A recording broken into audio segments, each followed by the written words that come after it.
The paranormal world's got some drama a-brewing, right? It's kind of bubbling under the surface right now, and it's starting to kind of reach a bit of a boil.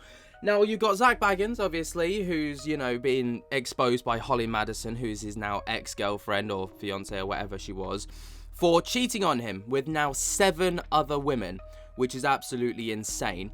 And you've also got Nick Groff and Amy Bruni going head-to-head, butting heads over on Twitter after Amy made some posts stating that a show cannot be cancelled by Zach Baggins alone, and then stating, kind of taking a couple of shots at Nick and Tessa Groff for the shutdown of Paranormal Lockdown.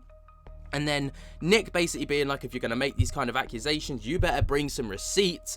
And then Amy kind of backing down from the whole thing, but doubling down on her sentiment, basically saying that Nick knows why the show was shut down, but she doesn't want to comment on it. Now, interestingly enough, on his most recent live stream, former presenter and, show host alongside Amy Bruni of Ghost Hunters before she went over to Kindred Spirits, Jason Hawes, has commented on the situation at hand.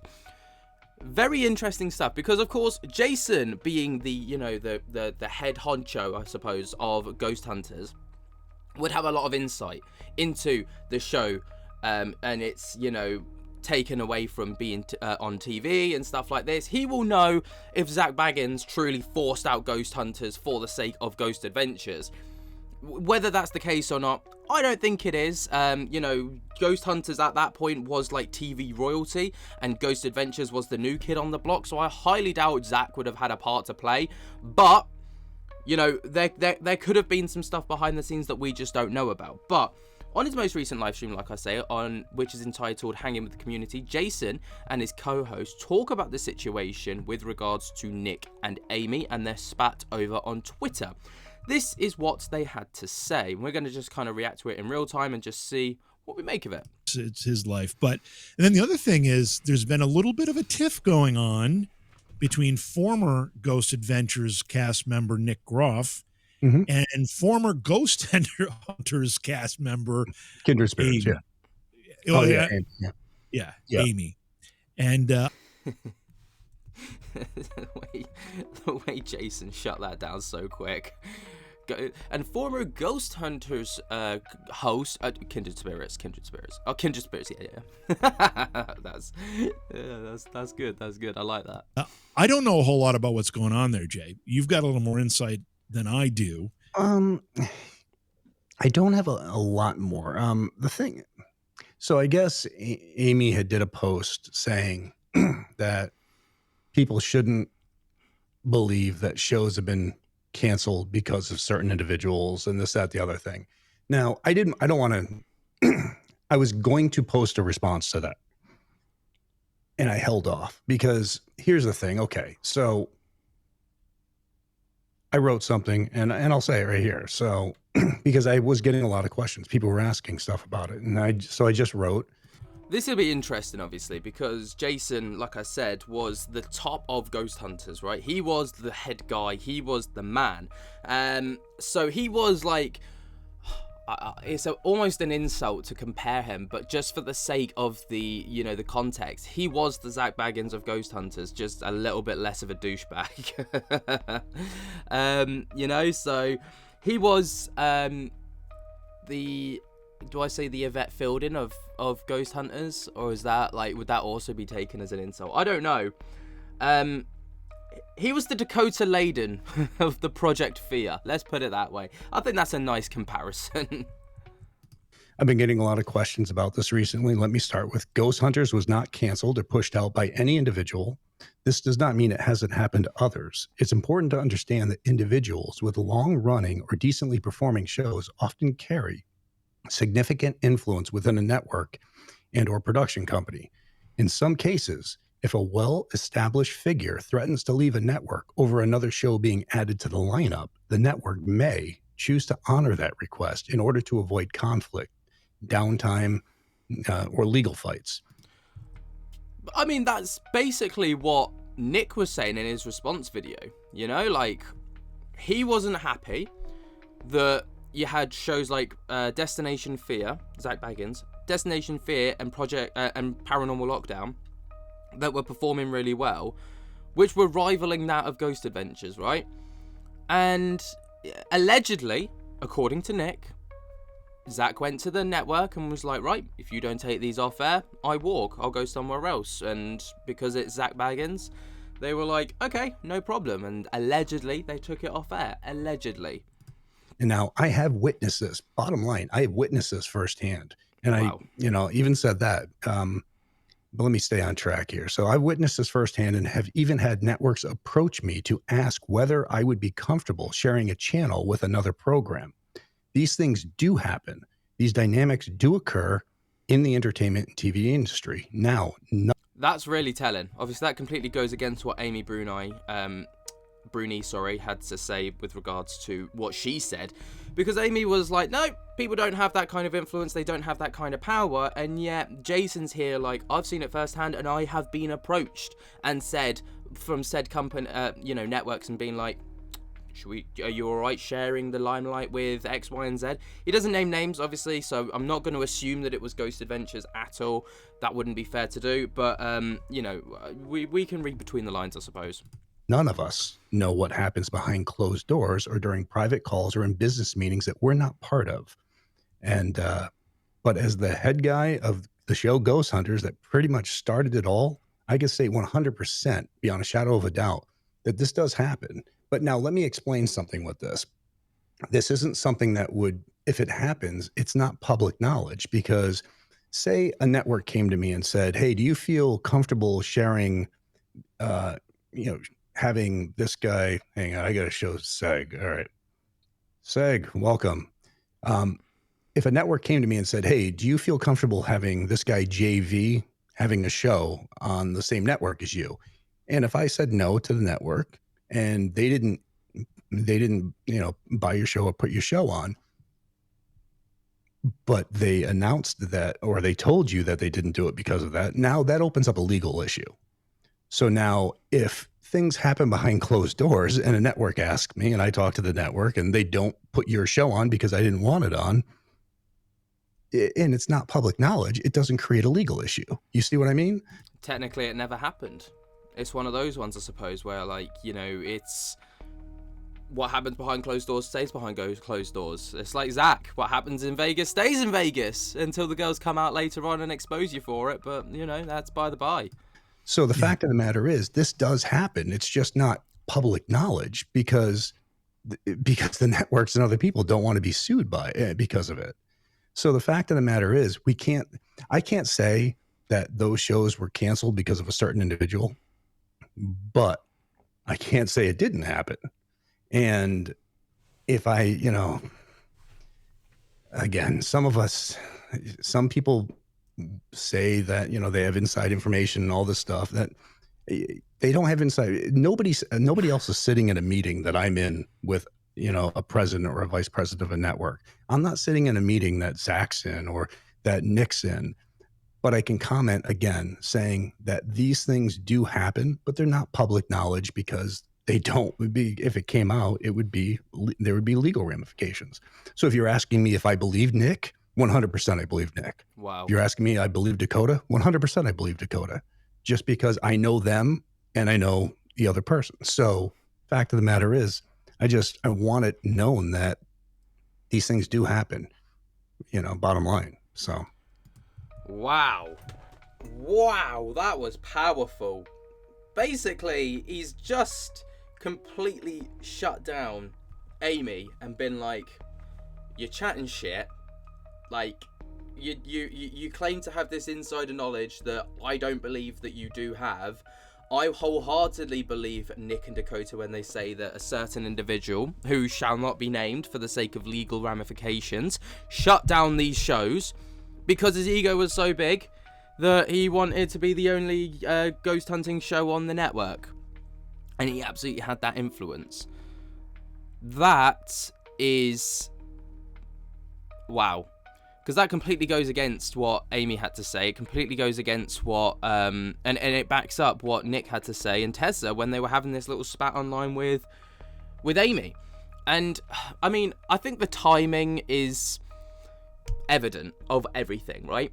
We are 2 years past the point of Nick uploading his initial video basically exposing Zach Baggins for cancelling his shows, right?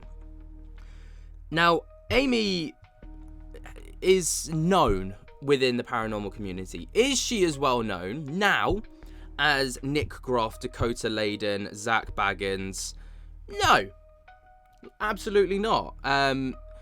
Is there, potential that she's doing this to try and build up a little bit of publicity to try and get some attention to her name so that, people know who she is for maybe a book coming out or some shit? I don't know, going to the Penhurst Asylum Paracon. Maybe. It happens all the time. People stir up drama with other people to get some recognition just before they have something coming out so that they can, get some sales. And drama is the quickest way to get attention because everyone's looking at it. So, the timing is a bit sus in my opinion. I haven't seen that she's got something coming out other than the Paracon, but there's a lot of people going there anyway. I know Jason's going. I know that Dakota's going and his team with Project Fear. I know Nick and Tessa are going. There's a lot of high notable celebrity ghost hunters that are going. So it'll be interesting to see how this pans out. I don't know if there's any more that Jason has to say, but we'll see. So help me understand then, how is this exploding, or not necessarily exploding? How is this becoming a rift between Nick and Amy? What's happening? Well, I guess Amy had posted something saying that that the shows that had been canceled or whatever, that certain individual had nothing to do with.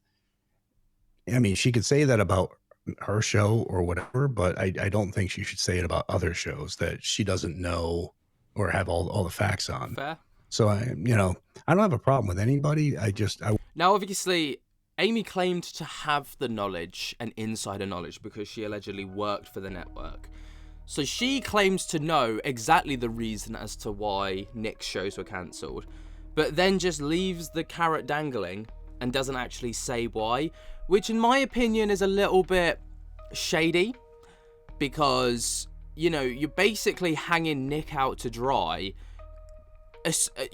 basically leaving a very shrouded, oh, you know why this happened, but I'm not going to say, which opens the door for speculation. And then before you know it, there's allegations getting thrown around, affairs, cheating, personality clashes. I've seen all sorts off the back of Amy's tweets where she's basically speculated or left a door open for speculation. And now Nick is getting grief for something that happened 2 years ago that he initially tried to shut down. And actually, and now Amy's coming and been like, oh, throw that in there, throw that into the mix. And then it's just a bit like, do you know what I mean? I don't know. I don't like the way that Amy's gone about it. I think it's really shady and it's really unfair. I want to make sure that everybody just knows that these things can happen. They do happen. It's just not put out there in the public for everybody to see, because then it just opens up a whole legal ramifications and other issues. So, and it's just, I don't think really it's just, I don't know. People should just worry about their own shows. Well, that's it. That's really what it boils down to, is stop this petty finger pointing back and, and blaming people for what may very well be your own failure. I don't appreciate that type of approach when people take it, and it seems to be pretty common, and it just should not happen. Well, and that's it. Yeah, it's I can sit here. I can speak for Ghost Hunters. That's it. I could tell you that Ghost Hunters wasn't canceled, and it wasn't canceled because of any certain individual. Just didn't want to keep on going forward down that path. It was canceled by one individual, and that's you. You said you didn't want to do it under their, it was your decision. And, and as for Nick and them, I mean, yeah, you got to think. I mean, somebody's got a hair across his ass and doesn't want somebody who left the show. I mean, there's going to be a fit thrown. So again, I don't mean to be I'm not attacking anybody or saying anything, but I just want it known that those things do happen, no matter. I think it's fair to say that Jason's come across as quite diplomatic in this situation, and he's just shared his experience, and he's basically told people to just stay in their lane, and I think that's respectable. You know, and it is interesting, the whole TV world. It is literally just a battle of egos. Like, that's all it boils down to. Like, it's so petty. Do you know what I mean? Like, the TV world is a world that I never want to get mixed up in, ever. Like, we've done some stuff for TV in the past, right? And it is just petty. Like, it's just petulance everywhere. Everyone's got an ego. Everyone thinks they're better than everyone else. Everyone thinks they're the top dog. It's just like, this is wild. And it's literally eat or be eaten in TV. It is ravenous. Whereas on YouTube, you can stick in your own lane. You can move at your own pace. And no one's going to scrutinize you for not meeting certain ratings. And you haven't got the threat looming over you of getting your show cancelled 24/7 if you don't hit X, Y, and Z targets. It's absolutely no wonder why, you know, Dakota and his squad moved over to YouTube, why Jason's moved over to YouTube. I'm absolutely surprised that Zach hasn't tried to dabble his feet in YouTube yet, because the amount of freedom that he would probably get on YouTube is absolutely insurmountable. But then he would be open, like, when it comes to a TV network, he's got a safety pillow around him, right? Comments aren't directly aimed towards him or the content that he's putting out. It's just online, right? And, you know, on separate platforms, but it doesn't necessarily impact the shows. Whereas on YouTube, unless he turned the comments off, there's the dislike to like ratios that you have to concern yourself with, and the comments. And then it's more directed towards his show and his person. I don't think his ego could handle it. Personally, I don't think he could handle it on YouTube. I don't think he would survive, because he would get torn to shreds in the comments sections. People would absolutely, like, that doesn't necessarily mean that there wouldn't be a good response either. He's got a die-hard, loyal fan base who will absolutely ride or die with Zach. And if he posted some stuff on YouTube, I can 100% guarantee that the positive would absolutely outweigh the negative for Zach, because, you know, ultimately, a lot of people like him. And his TV persona is that of, you know, this flamboyant, nice guy. But the people that know would also go over and comment and then he'd be open to scrutiny, and I don't think he could handle that. But what do you guys think? It's very interesting to hear Jason's side of things. Obviously, if you want to hear the full live stream, go over to Jason Hawes' YouTube channel. I'm sure I don't need to direct you over there. You're probably very well aware of who Jason is at this point. But let me know what you guys think down in the comments below. Way down there, jump to get the hell out of that like button and subscribe. And until next time, I'll speak to you later. Peace.